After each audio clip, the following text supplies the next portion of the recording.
for protesting? Right. Like, what's that about? Right. Like a DNA sample in general for people who are being detained, by the way, not people who've even gone to court, just detained. So even before the process begins, right? So that says a great deal about the way in which policing, right, is structured and why we have to make fundamental change. Because that money that they're throwing unnecessarily to unconstitutionally gather people's DNA could be money going towards, I don't know, public transit.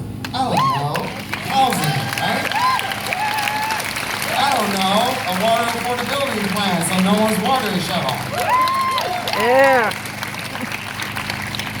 So I was a protester that was there Friday, and I left and came back. And the incident that I've been telling all the media and everyone else that I'm talking to as an example of the provocative and unnecessarily aggressive tactics of Detroit police is Addie. Where you at? Raise your hand, Addie. Are you here? Where you at? Addie is up there. Addie was actually with me, right? And so Addie, you know, being a nice person, was walking with me, a black person, to make sure I was safe from DPD, right? And so we go to check on the protesters. And what I see, first off, is riot gear police acting like gorillas. Like, they're literally like beating their shields and their helmets, and they're just like in this moment, right? And it makes me think of like little kids when they're tired and they want to go home, but like they can't, well, you know, like they're hungry, but they don't really want to go sleep. Like, they just seem like people who you would think didn't have training. But here's what I observed. I observed enough of that activity Friday night to let me know that it wasn't just a few bad apples, but that this was an actual policy. So this is what happened, right? Me and Abby are walking, just checking on things. You know, we're going to, and then there's, of course, a white officer and a black officer. And the white officer is, of course, the nastiest one, right? And he says, y'all can't walk here. Get the fuck around, like, go down. And I'm like, okay, y'all screaming. You don't have to, but okay. And he says to Addie, what are you doing here? You don't even live here. And I'm thinking to my head, 60% of DPD doesn't live in the city of Detroit. So. That's right.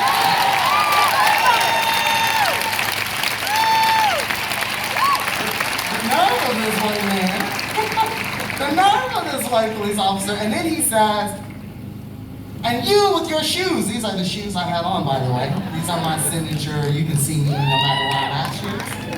And he's like, those shoes look like shoes of a third grader. And so I replied, that's not professional, Officer Ogilvie. And I don't know his name, but he just looked like an Officer Ogilvie type. And he was like, oh, you talking shit, but you walking away. Yes, because I was given the order to walk away. And I thought, how interesting, right? That he basically was trying to goat me, right, into a provocative action. And here's the thing to note. I don't think that was just happenstance. Right. The city of Detroit is a city that's gone through a lot. One of the things that we recently went through was a global pandemic. And why, in part, we have seen these national mobilizations is because a video of a black man who was dying for 8 minutes had to be shown across this country, and it was just too much.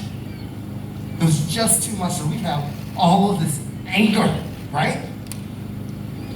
That's just built on. They know that. They know that. DPD knows all the anger we walk around every day. But instead of being people who understand the righteous anger of victims, they're looking to pick a fight.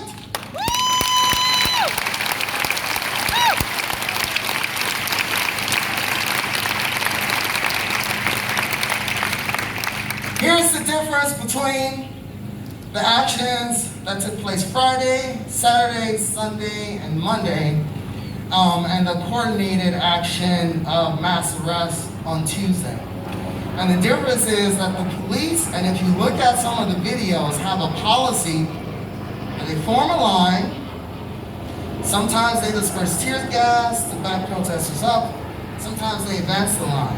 And what happens is people disperse, but they keep setting up a new line until eventually they can split people off and do what they want with them having cover, right? I'm watching with Nakia on Sunday night, live stream of a young black man hiding in an alleyway for an hour, and all he's trying to do is get home. That doesn't sound like a police force that is looking to maintain peace. That sounds like a police force that is trained to rain down violence.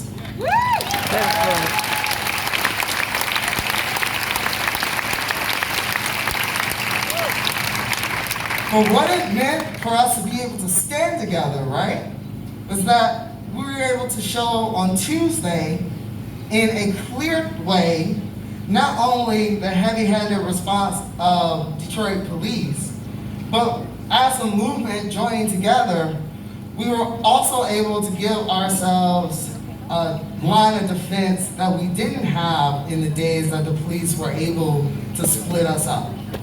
Excuse me, ma'am. And again, we're dealing with people who are trained to employ those And he tactics. just wanted to ask you a question. And thankfully, the movement throughout the course of this struggle has been able to train ourselves as well as to how to respond to that. He's actually been arrested out here. And that way is by standing together, shoulder to shoulder, right? Standing united, standing strong. And again, and this is the last thing I'll say before I get off, because other people will speak to the events of Tuesday. The other thing I will say, it was a little ridiculous, is I had some FBI agents visit me, but they actually never told me that they were FBI. And the only reason why I know they were FBI is because I asked them, because they had said something that I picked up on. Like they took me to the corner, and they wanted to ask me questions, and someone said, "Oh, this is DPD's house, so we gotta work with them." And I'm like, "Oh, if this is DPD's house, whose house are you with?" We have a group of guys. And he was like, "Oh, we're with the FBI." I was like, "Oh, that's cute." It's like, You need us? oh, by the way, my name is Bob. Like, I don't think that's how police officers or federal agents should be able to respond to people. And I will say this other thing, that one of the people that Duggan talks about as being, and I can't share the details because this person is actually facing some serious charges, but this person is a young black person who, like a lot of people who moved into the city, come from different places, for whatever reasons, have their ID and their places of origin. Some of those reasons is because auto insurance is too damn high in the city of Detroit. That's right. If you can get it, you just better keep it.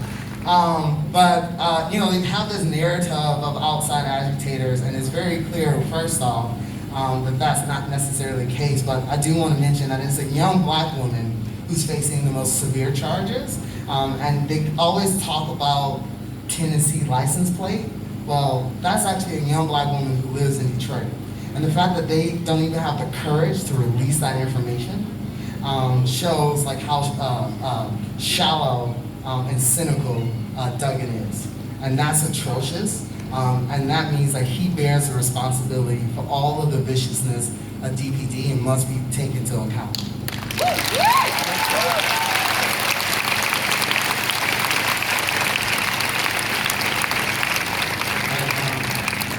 I just wanted to highlight those experiences, and I really appreciate everyone giving me the chance to share my experience and stories. Thank you so much.